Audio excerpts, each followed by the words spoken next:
प्राचीन काल में सत्यव्रत नामक एक राजा थे। वो धार्मिक प्रवृत्ति के थे। प्रतिदिन पूजा पाठ करते थे। उनके पास सब कुछ था। वो धन और हर तरह की सुविधाओं से संपन्न थे। इसके बावजूद भी राजा का एक सपना था जिसे वो पूरा करना चाहते थे। दरअसल राजा सत्यव्रत को किसी तरह स्वर्ग जाना था। वो इस जीवन में स्वर्ग को देखना चाहते थे और उसका आनंद लेना चाहते थे।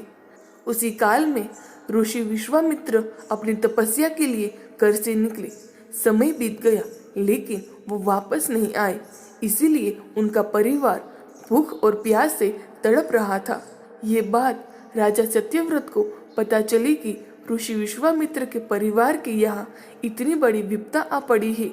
राजा ने अविलंब ऋषि विश्वामित्र के यहाँ समुचित वस्तुएं भेजी और जब तक ऋषि विश्वामित्र नहीं आए तब तक देखभाल की।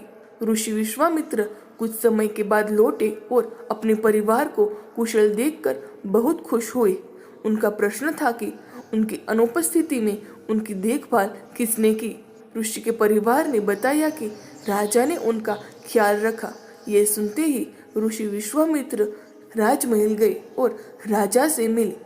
वहां पहुंचते ही उन्होंने सबसे पहले महाराज को धन्यवाद दिया। राजा ने इस पर ऋषि से अपनी इच्छा पूरी करने का आशीर्वाद मांगा। राजा की बात सुनकर ऋषि विश्वामित्र ने कहा, महाराज आपको क्या वरदान चाहिए। महाराज ने कहा, हे मुनि, मुझे एक बार स्वर्गलोक देखना है। मुझे वहां जाने का वरदान दे। राजा की विनती सुनकर ऋषि विश्वामित्र ने एक मार्ग बनाया जो स्वर्ग की ओर ले जाता था। यह देखकर राजा सत्यव्रत बहुत खुश हुए। वो उस मार्ग से स्वर्गलोक तक पहुंच गए। बिना बुलाए राजा के वहां पहुंचने पर देवराज इंद्र ने उन्हें नीचे धक्का दिया जिससे वे सीधे धरती पर गिर पड़े। राजा सत्यव्रत को बहुत बुरा लगा और उन्होंने सारी घटना ऋषि विश्वामित्र को बताई। राजा की बात सुनकर ऋषि विश्वामित्र क्रोधित हो गए।